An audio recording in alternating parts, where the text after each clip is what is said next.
உங்கள் favourite TV ஷோக்களை இனி miss பண்ண தேவையில்லை. ZEE5 இல் முற்றிலும் இலவசமாக காணுங்கள். இங்கேயும் எப்பொழுதும்.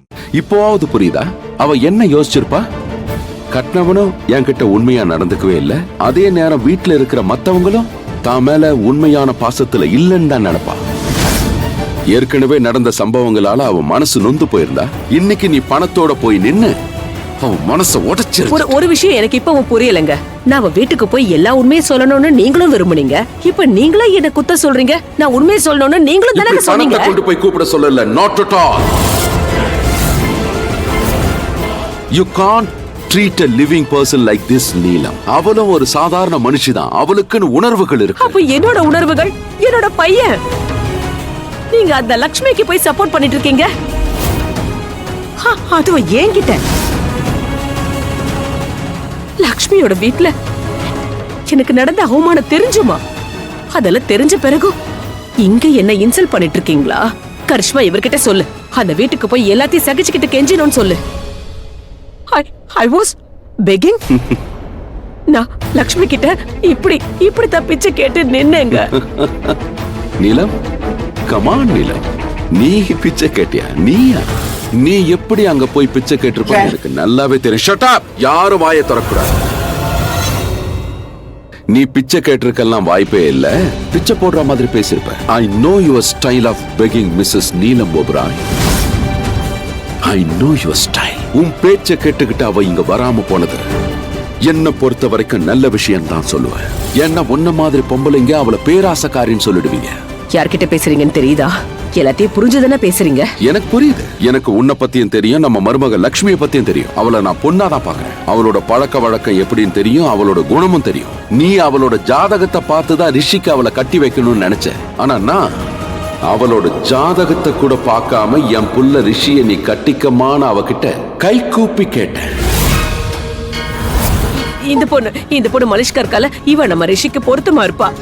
இவளை பாருங்க, எனக்கு இவளை பிடிச்சிருக்கு. எனக்கு மட்டும் இல்ல, ரிஷிக்கும் இவளை பிடிச்சிருக்கு. இப்ப இவளை ரிஷிக்கு கல்யாணம் பண்ணி வைக்க போற. ஏன்னா அவனுக்கு இவளதான் பிடிக்குங்க. ஜாதக பலனுக்காக தான் லக்ஷ்மி வீட்டுக்கு வந்து. ஆனா மலிஷ்கா நம்ம எல்லாருக்கும் பிடிச்சவ. நம்ம பையனோட கல்யாணத்தை நான் மலிஷ்காவோட நடத்த போறேன்.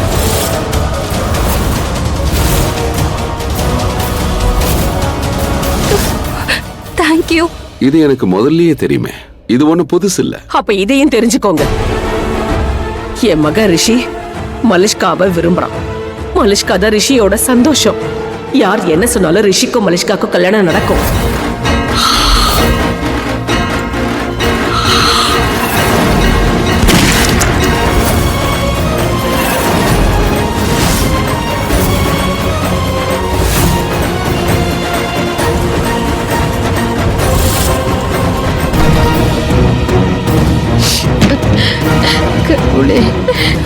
டாக்டர், டாக்டர், ரிஷி எப்படி இருக்கான்?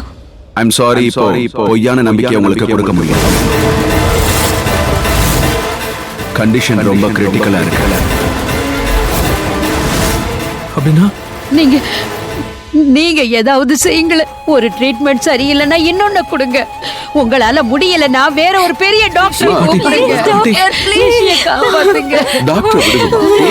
குணப்படுத்துங்க. நான் வெறும் டாக்டர். கடவுள்.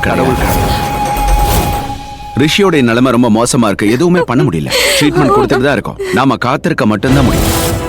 அடுத்த 1 மணி நேரம் காத்திருந்ததான் மேற்கொண்டு ஏதாவது பண்ண முடியும். கண்டிஷன் இன்னும் கிரிட்டிக்கலா போச்சுன்னா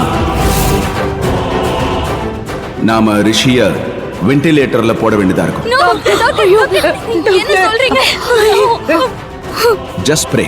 ரிஷி கண்ணை திறக்கணும். ரிஷி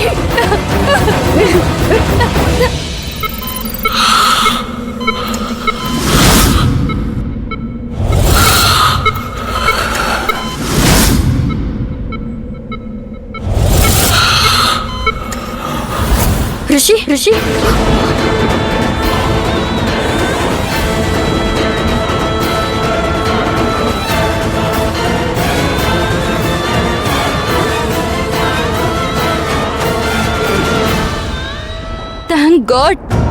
Finally நீலம் ஆண்டி லக்ஷ்மிக்கு அகேன்ஸ்டா போயிட்டாங்க.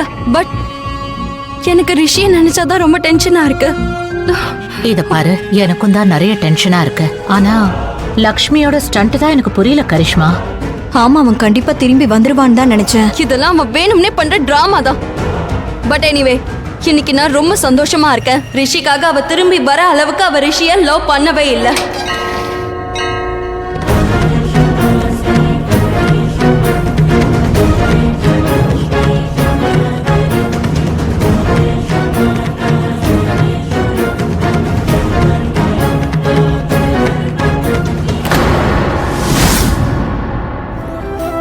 இங்க நம்ம பையன் உயிருக்காக ஐசியூல போராடுறான். அதே நேரம் அங்க லக்ஷ்மி எடுத்த முடிவை நினைச்சு நான் பெருமைப்படுறேம்மா. தாராளமா நீங்க பெருமைப்பட்டுக்கோங்க. அவதான் கரெக்ட், நான் எப்பவும் தப்புன்னு சொல்லுங்க. அவளை கூட்டிட்டு வர பணத்தை எடுத்துட்டு நாங்க போனது தப்புன்னு சொல்றீங்களா? பரவாயில்ல, சொல்லிக்கோங்க, சொல்லிட்டு போங்க. அத பத்தில எனக்கு இப்ப கவலையே இல்ல. இன்னும் சொல்ல போனா என்னோட கணவருங்கிறத தாண்டி நீங்க அவளுக்கு அப்பா ஆயிட்டீங்க. ஆர்கியூ பண்ண விரும்பல. ஆனா ஒரு விஷயத்த சொல்லிக்கிறேங்க, நாங்க போயிருந்தல்ல அவளை கூட்டிட்டு வரதுக்காக. இப்ப சொல்றேங்க, கேட்டுக்கோங்க. இதுக்கப்புறம் என் ரிஷிய பார்க்க நான் அவளை அனுமதிக்கவே மாட்டேங்க. இதுக்கப்புறம் அவ ரிஷியை என்னைக்கும் பார்க்க கூடாது, பார்க்கவே கூடாது. அவ பேரை கூட கேட்க எனக்கு விருப்பம் இல்லைங்க. எனக்கு அவ்வளவு கோவம் வருது. I just hate that girl.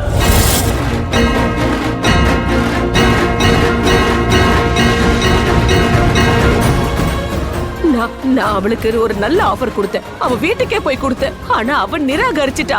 இதுக்கப்புறம் அவ மேல எனக்கு துளி கூட அக்கறை ஏற்படாது. எந்த ஆஃபரும் நான் அவளுக்கு கொடுக்கவும் மாட்டேன்.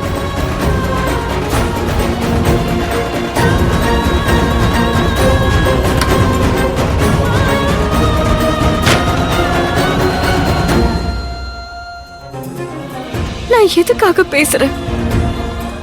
ஏன்னா நான் உன்னை வெறுக்கிறேன். உன்னை நான் பார்க்க கூட விரும்பல. நமக்கு நடுவுல எந்த ஒரு உறவும் இல்லைன்னு நான் சொல்லிக்கிட்டே இருக்கேன். ஆனா நான் போய் தான் சொல்றேன் ரிஷி. நான் பேசுறது எல்லாமே போய். இதுல உண்மை என்னன்னா,